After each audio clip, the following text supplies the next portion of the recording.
Hello Capricorn, welcome to your May tarot reading. I hope that your April has been peaceful and you've managed to get through with some gems of wisdom and blessings. I'm going to get straight into your reading for May now. I just need to let you know that the video will appear slightly different as I am going to be speeding up the parts where I shuffle and allow your cards to fall, simply because it cuts down the video time for uploading and it also is a little bit less tedious for you to watch. Okay, so let's get straight into it. I'm going to start shuffling now.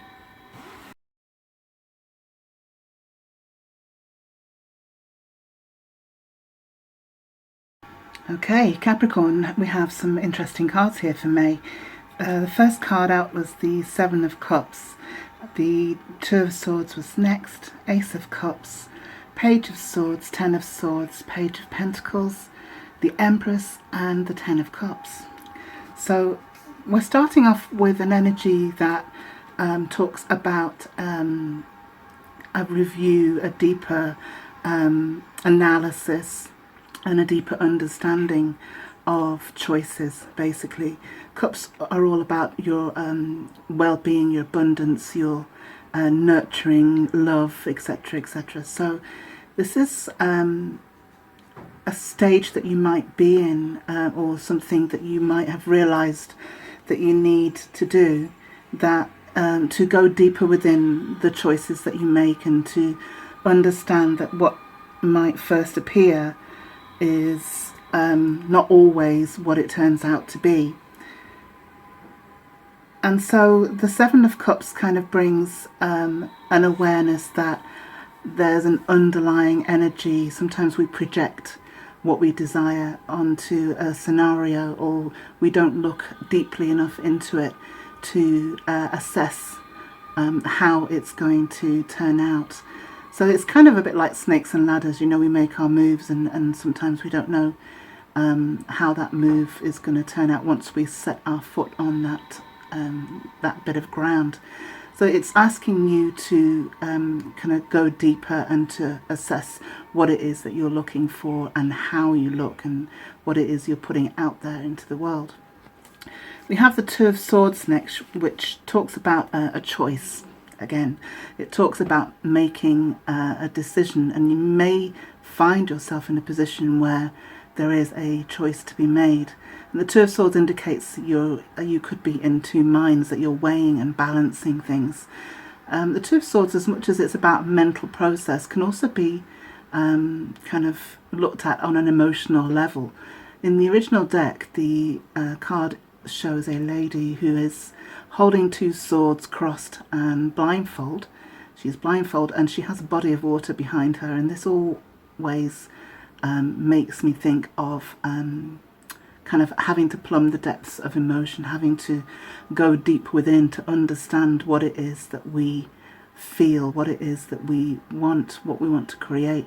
And unfortunately we tend to avoid the emotion, we tend to avoid the kind of fluffy, intangible stuff, but it's in that kind of nebulous energy that we can pick out the energy, the parts that create what it is that we get in front of us. So to go into that water, that emotion, we are able to see more clearly how it is manifesting outside of us.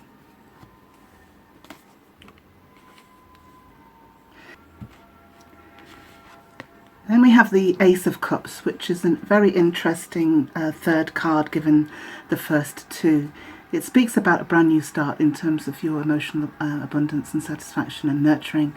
The Ace of Cups is an extremely warm and nurturing energy. It's kind of like a brand new start. And so I think what the universe is asking us to do is to be sure of what we're selecting here and to go into the depth of our feelings in order for us to understand how to recreate something or how to grasp hold of something that we may have missed otherwise, we may have not understood otherwise. Then we have the Page of Swords. Now, swords being, again, of that mental clarity and information and communication. The Page of Swords comes in to highlight, to give us this absolute moment of clarity, this inspiration. So something here is shifting, Capricorn, in your energy to help you understand maybe what your motivation has been through all of this. Sometimes we kind of plod through routinely through life, and we don't understand the depth of our motivation. Sometimes that motivation could do with expressing. We have the communication card here of the Page of Swords. So it may well be a combination of you getting to the root of this emotion and then communicating it to either your daily self from your higher self, or to other people around you. We have the Ten of Swords next, and the Ten of Swords is interesting in that it's painful. In the original deck, the image is very painful to look at. In this one, not so. It kind of looks towards the horizon and into the future, and it kind of reminds me that with each ending of a cycle, there is a new beginning. And you may well have gone through quite a lot of pain. People might have let you down, stabbed you in the back, and you may feel kind of hard done to, if you like. But in those 10 swords, there is knowledge and wisdom. In whatever you've been through, there has been lessons learned. So the 10 comes to acknowledge that, the lessons have been seen, given the top cards, and you're going to proceed forward armed with all of this wisdom. I really like seeing the Page of Pentacles next. As much as Pentacles is about kind of foundation and finances, resources, opportunities, it can also be your inner wealth. It can also be about your spirituality. And so here is an opportunity maybe to grow spiritually, to kind of become whole in terms of your emotional understanding of self. And with that balance, with that inner integrity, we're able to manifest in a much more productive way. So you've perhaps getting an opportunity to show what you've learned or apply what you've learned. Something's coming in for you which will give you the opportunity to develop.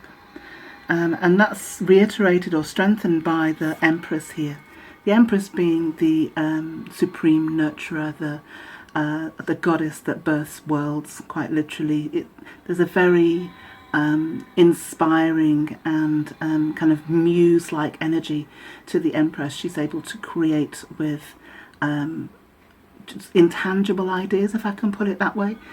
She's very intuitive. You can see the element of water here, and also the moon, indicating that she exudes this creativity, kind of channeling the universal desire for expression, if you like. And in a sense, kind of joining your emotion with your mental process will allow you this kind of alchemy to develop into a more rounded kind of manifesto, if I can put it that way.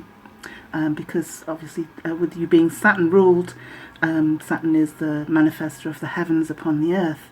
And so it's with this muse of the Empress, if you can connect with her on an intuitive and deeply kind of, not vulnerable necessarily, but an open level, she's able to inspire you. Then we have the Ten of Cups as your last card, which is fantastic, Capricorn. It tells me that you're on your path to that emotional fulfillment, the ultimate emotional fulfillment.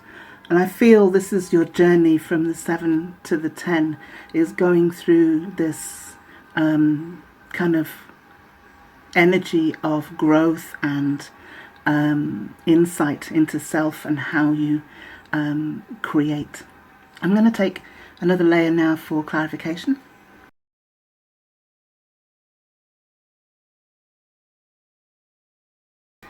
Well, Capricorn, very interesting cards for this month. I've had quite a few interesting spreads from for various other signs. So let's get straight into this. We've got the Knight of Pentacles. clarifying the Seven of Cups. Seven of Cups being the deeper discernment and understanding of our choices. The Knight of Pentacles is kind of you in a sense, Capricorn, that it's slow and steady mover. You like to hold your discipline, and you have kind of great foresight. And in a sense that derives, to me, it derives from an intuition that maybe, a few Capricorns out there would deny. We'll have to agree to disagree. So this energy of the Knight of Pentacles is slow, sure and steady. And this is this is your energy. And if it hasn't been, maybe it needs to be again. Or maybe the Seven of Cups is asking you to perhaps release a little bit of this kind of pedantic and closed energy, and allow things to flow a little. When you're very grounded, sometimes we forget how to fly, in a sense. So where are your choices based? Are they based on security and fear, or are they based in vision? Basically, we're looking at weighing and balancing here. The Knight of Pentacles is the only knight in the deck that is kind of still and steady. So have a look at where there's maybe imbalance, if there is imbalance in how you make choices. Then we have the Wheel of Fortune over the Two of Swords, which tells me that there is definitely a shift coming on. The Wheel of Fortune is a very elemental energy, and it's trying to kind of move you on, if you like. So I want to kind of take you back to the Knight of Pentacles here, with that slow moving energy. Perhaps the universe is coming along to say, okay, look, something needs to shift here, a decision needs to be made, you need to go deep into your process and allow yourself to move through onto the next level. The Devil card over the Ace of Cups is an interesting combination. The Devil card is also a Capricorn card, and it speaks about, it's a mirror for the soul. It's about showing our deeper fears and our blocks and obstacles. It could be fear, lust, greed, addiction even. And sometimes we get stuck in a cycle that is quite, it's quite a burden, but we also decide to hold on to that burden for ourselves when it can easily be released. And so the Devil comes as a mirror to show you what is holding you back, what is preventing you from receiving this full cup. Then we have the Queen of Pentacles. Now, I did actually pick this card out as she appeared to me a couple of times, and I felt like she needed to come out. Now, the Queen of Pentacles is another earth energy, but she's very intuitive, and she's very connected to the ether, and she knows and she can feel what's going on. She is able to manifest, but in a kind of a softer way, a more kind of vulnerable way. Not that she is vulnerable, but she's able to receive as much as she's able to put out. So there's this energy of the Queen of Pentacles coming over the Page of Swords, and I feel that maybe there's a balance here required between the masculine and feminine, the divine masculine, divine feminine. And this is the inspiration, this is the understanding of the balance that is required with the Page of Swords. The Tower card coming over the Ten of Swords is kind of expected. It's reiterating the fact that there has been a bit of a clearing. Maybe it's been quite a painful one. Things have been have broken down, and it's purely to remove that which no longer serves you anymore. So as much as maybe we get taught to create certain things, our intention is in, our heart is in the right place, our intentions are in the right place when we create, but sometimes we create something out of societal expectations and responsibilities and fears, and sometimes that doesn't serve us when we reach a certain point in our lives. And so the universe comes along and says, okay, no, we want you to create out of joy, out of pleasure, out of your desires and dreams. So the Tower comes along to clear that path for us. So the Five of Swords over the Page of Pentacles is an interesting energy. Page of Pentacles comes in to try and give you this opportunity for growth. But the Five of Swords is kind of a distressing kind of distraction, if you like. There's a battle going on here, and it's a mental one. It may well be that you feel that other people are not supporting you, or they're letting you down.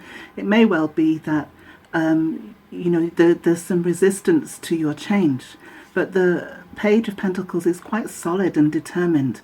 And so whatever kind of battle, it may be a battle within, whatever battle you've been going through in terms of, you know, what you think and how you think and what you're going to do next. It seems that this energy of the page is here to stay. And you notice the gentleman is actually getting away with some of the swords, so he gets away with a little bit of the wisdom. So whatever this battle is, the fives are always a catalyst for our understanding. And so it gives you this understanding that the foundation will always be there for you. Then we have the Nine of Cups. The Nine of Cups is about a wish, a desire, a vision for your future, something that you've always wanted. And we have the Empress, which is a really nice combination because it tells me that your wish will be granted, your vision, as much as you may feel it to be nebulous or unattainable. It most certainly is, and not to give up on allowing yourself to receive or allowing yourself to develop this idea, this opportunity. And then we have the Eight of Cups over the Ten of Cups, and it couldn't really get any more clearer than that. We have you going in search of that which is missing. So spiritually, you feel the lack, you feel that there is you're not satisfied with what there is in front of you right now. You know there's more for you, and the elements are with you, universe is with you, as you have the sun, the nurturing sun, and the intuitive moon here, indicating that it's good for you to go and find your full blessings. Really nice reading, Capricorn. I'm going to pull you two advice cards now. Okay, Capricorn, we have Playfulness and the Creator. Really beautiful cards. Playfulness is about reconnecting to the child within, the visionary, the dreamer, the creator within, releasing the responsibilities of adulthood, the you know, the burdens that we bear that kind of block our creativity, and allowing yourself to be silly, to be kind of ridiculous in your dreams and visions, to see what comes of that. We have the Creator card to kind of reiterate that everything that is highlighted here is your ability to connect with the divine and your solar plexus, which is your will. And so there is a very strong energy here in terms of creation, and I wouldn't mind betting that something amazing comes of May in terms of what you put onto the earth, what you manifest now. I'm going to pull you one outcome card now for May. Okay, Capricorn, we have the King of Swords, which I find very interesting. It's a very incisive and kind of direct card. The King of Swords has great clarity and wisdom in terms of mental process. He's very well informed. If you notice the raven there, and also the owl, he has great insight. And there is also, I'm noticing now, there is also a bat there in the distance, I suppose. And it tells me, if you think about bats having this kind of sonar ability, this ability to project an energy field in front of them and to have it echo back. This is the intuition that I was speaking of at the top of the reading, where you're able to kind of push your thoughts, your energy out into the future, and kind of what you get back is an image of how things need to be manifested and how things may pan out. And so it's with this energy, Capricorn, that I feel you're able to manifest things that are solid, that have longevity, that have great insight. And what a beautiful way to end your reading, in discovering that your intuitive part is just as important as your practical side. I shall leave that reading there with you. Please do like, share and subscribe.